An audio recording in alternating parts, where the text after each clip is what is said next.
region that includes the Sahara that stretches across northern Africa, Algeria, Morocco, and Tunisia are called the Maghreb, which means the western land where the sun sets in Arabic.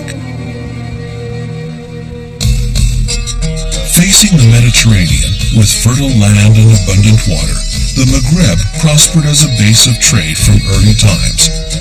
Within its long history, various ethnic groups made their presence here seeking its wealth.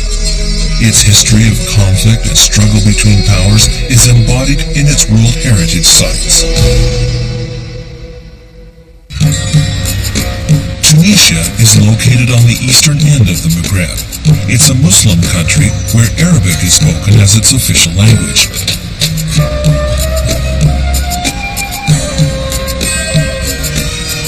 Its capital city, Tunis, is a large city with a population of 1 million. Women wear traditional veils, while young people in modern fashions also walk the street. Here you'll find Art Deco buildings with a European flavor and Muslim colors. Various elements coexist and create a unique atmosphere. This is the front gate of Tunis, called the Gate to the Sea. The old town of Tunis stretches out behind it. By maintaining its city planning, which started in the 7th century in Arab Muslim style, the old town was listed as a World Heritage Site in 1979.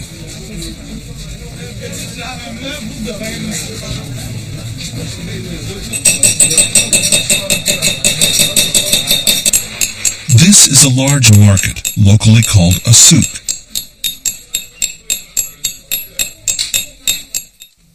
Traditional shops have conducted business here for centuries and have continued to this day. Olives are very important items when we talk about Tunisia. In olive shops, numerous kinds of olives are displayed.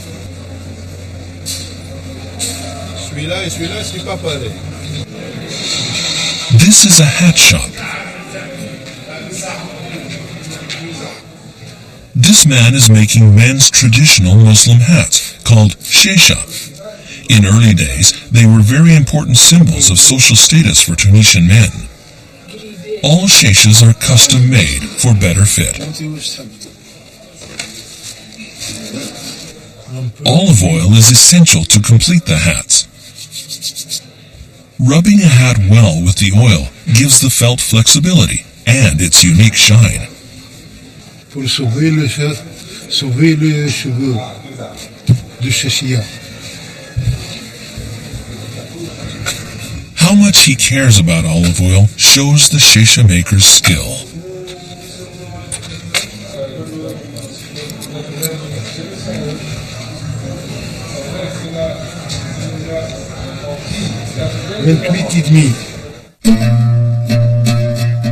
This is the Great Mosque in the center of town, which was built in the 8th century. The local people call it the Zaytuna Mosque, which means the Mosque of the Olive. It acquired the name because there used to be an olive tree beside it. The mosque is still an important place for the people of Tunis. اللهم صل على سيدنا محمد عبدك ورسولك النبي الأمي وعلى آله وصحبه وسلم سبحان ربك رب العزة عما يصفون وسلام. No matter how busy, worshippers pray 5 times a day.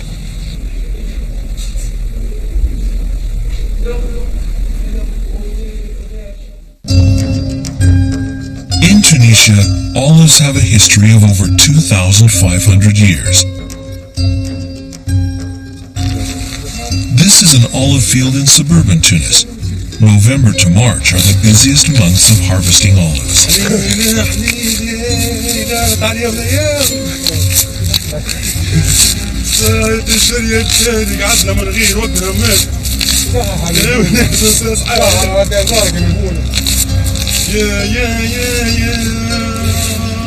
They're a little smaller than European olives, but contain abundant oil.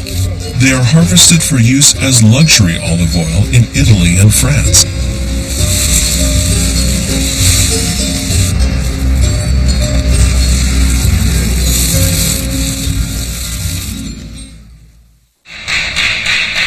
there's something else that is abundant in Tunisia: well water in the suburbs. Camels draw clear groundwater every day.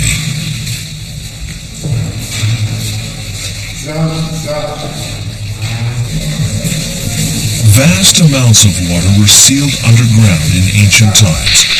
The history of the Maghreb is also a history of war over the water. Numerous powers crossed swords seeking this precious resource.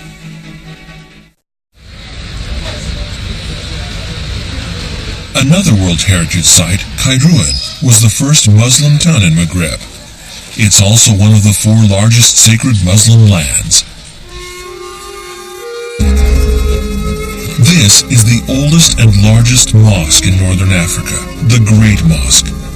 It's called Sidi Okba, out of respect for its builder. It's believed that visiting here 7 times is equal to visiting Mecca.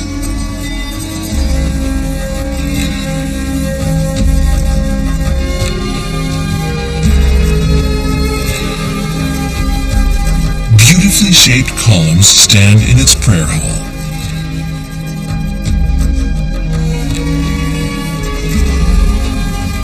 These marble columns were brought here from the ruins left when the Romans withdrew from the Maghreb region. The delicate Muslim decoration and technique applied to the imperial Roman columns made for a superb integration of style. The forest of columns depicts date palms. Mosques are built in the image of oases in the desert.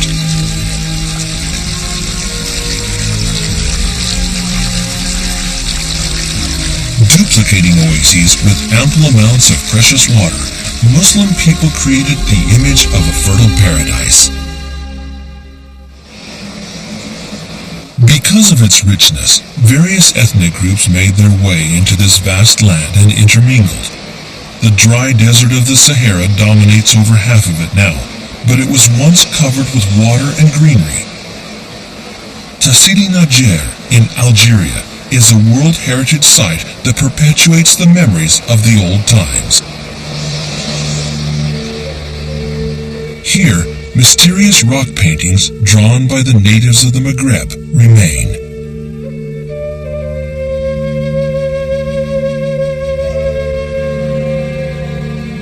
Drawn 5,000 years ago, this is a giant taller than 3 meters.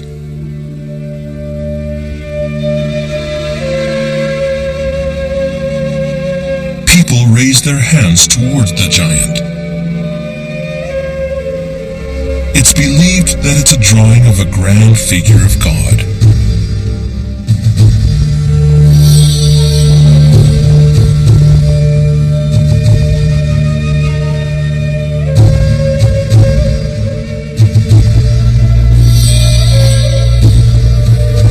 Here, many cows are painted.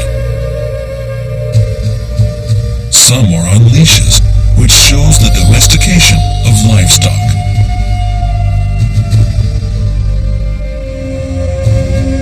The history of the people living in the ancient Maghreb is imprinted in these rock paintings. However, how could they have maintained livestock in the vast desert of the Sahara?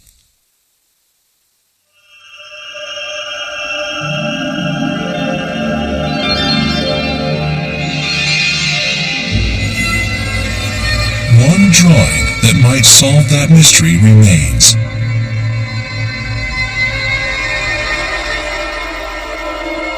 Amazingly, people are riding in a boat.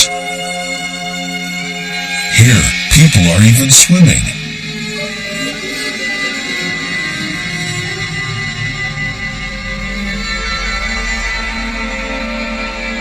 There once was a great river of water in the Sahara. Sidi Niger means the plateau with water in the local language.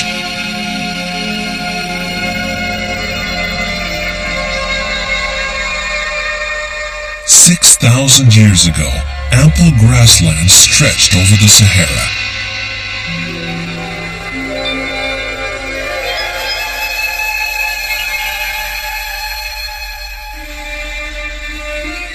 dried up due to climate change, and 2,000 years ago it became the desert we now know.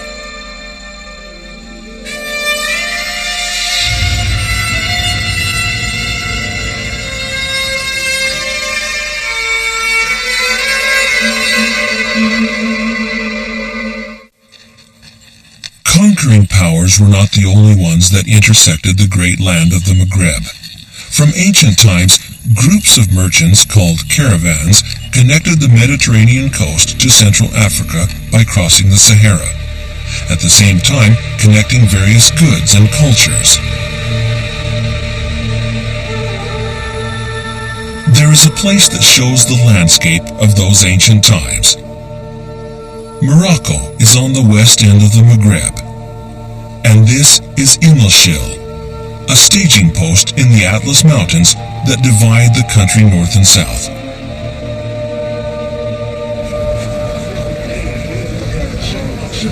This weekly market was first held 800 years ago.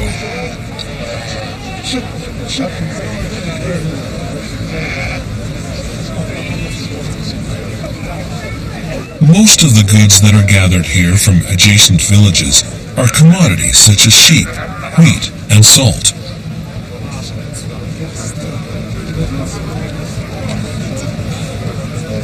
From ancient times, people, goods, and cultures have converged in these places.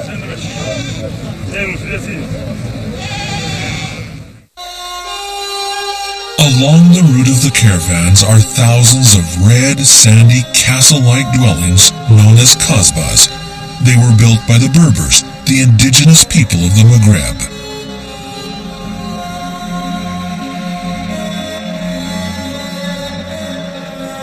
Driven by the Arabs who invaded from the east, they moved to the oases along the rivers flowing from the Atlas Mountains.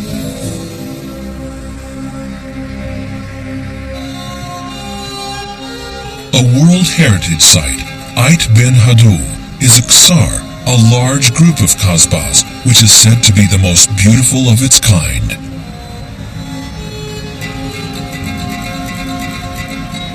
The buildings of sun-dried bricks cluster on a rocky slope.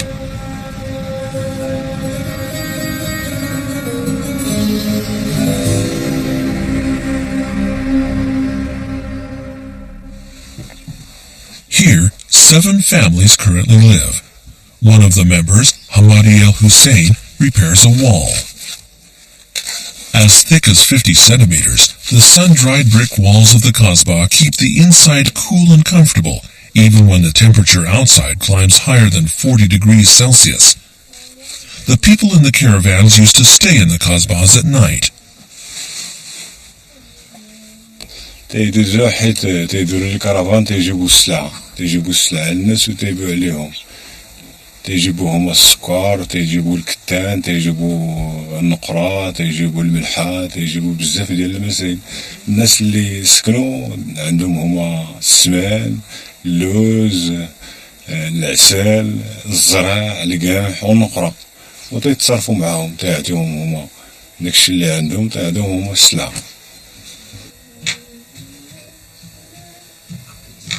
There are 7 in Hussein's family.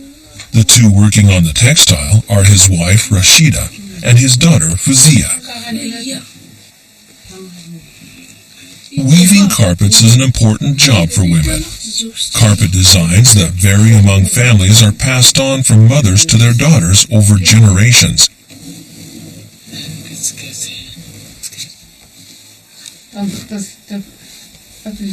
Thicker than Persian carpets, the Berber carpets were popular with the caravans who camped in the desert.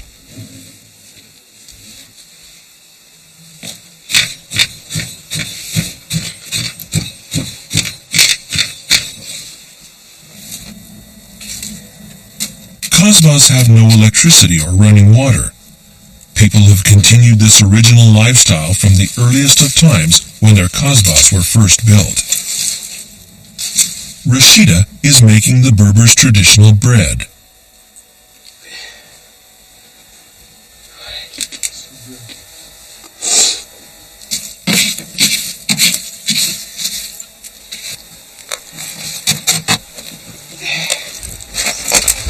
The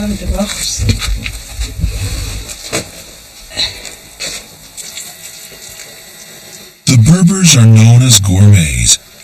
Many believe that this couscous that she's making is a typical Arabic dish, but it's actually the local cuisine of the Maghreb.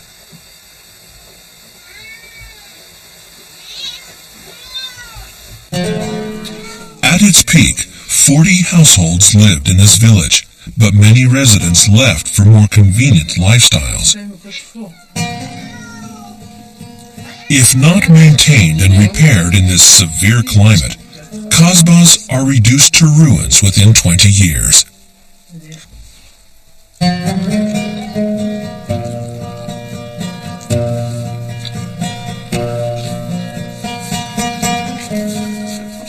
بغينا نتحولوا. انا دابا الدراري ديالي اللي تيقراو في الكوليج قالوا لك هنا ما مزيانش، انا خلاو ليا وجدود ديالي هنا خصني نبقى فيه. انا والمرا بغينا هنا الدراري تيقولوا هنا ما مزيانش.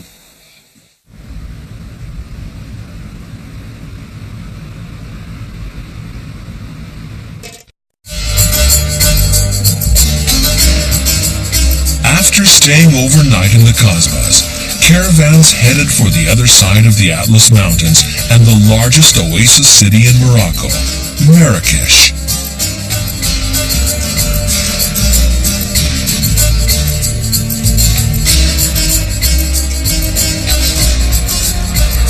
Established by the Berber Muslim dynasty in the early 11th century, Marrakesh prospered as a base for caravans and became a commercial city.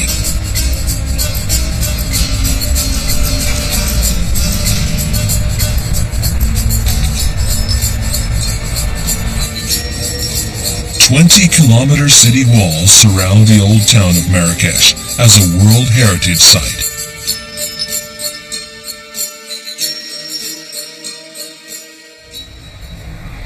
A 77-meter-high minaret is the town's symbol.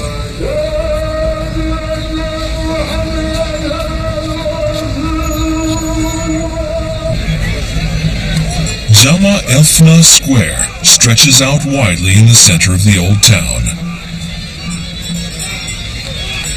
Tourists come from all over the world to this square, where merchants from across the globe trade their wares. Here, traditional water sellers welcome tourists as they have for centuries. The coolness of the thirst-quenching water has made people realize the richness of this oasis city. A cup is around 50 cents, but the price can change depending on how generous the customers feel.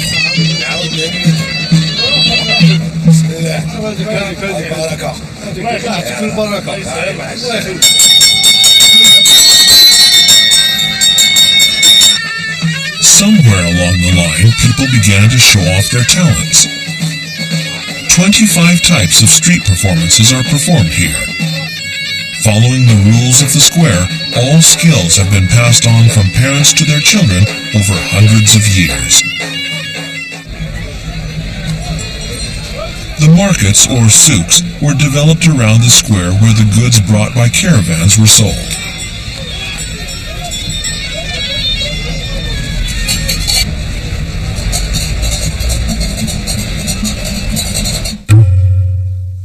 This is a souk for carpets.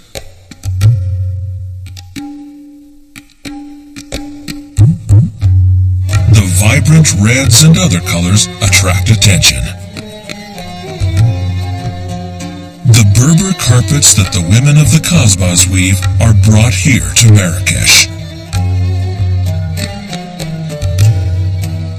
One carpet shop owner, Ahmed Ergur, has had his business at this souk for over 40 years. He's proud of Marrakesh, the town of the Berbers. المراكشيين تعيشوا من واحد الفن، واحد الطراز ديال النظام ديال التغذية من داك الشرب، واللي بغوها تيديروها، اللي تشهوها تيديروها على الطريقة اللي بغوه هما، لأنه مولوعين بالطبخ ومولوعين باللي بغاو تيتذوقوا به بجميع المواد الغذائية.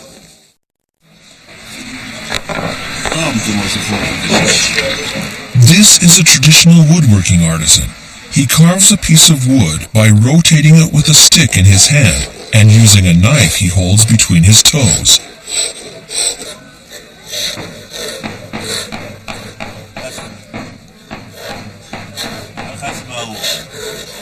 He carves out a ring.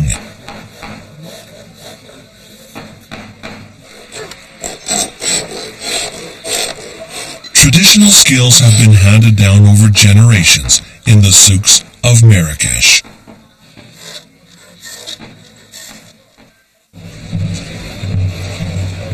In early evening, the square shows a completely different face. Smoke rises everywhere as food stalls fill every corner.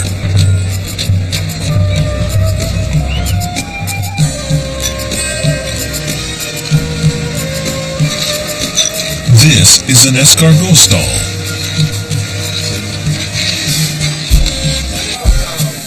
These are mutton sausages.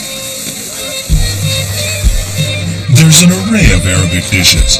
The hospitality of local people attracts all who come to Marrakesh.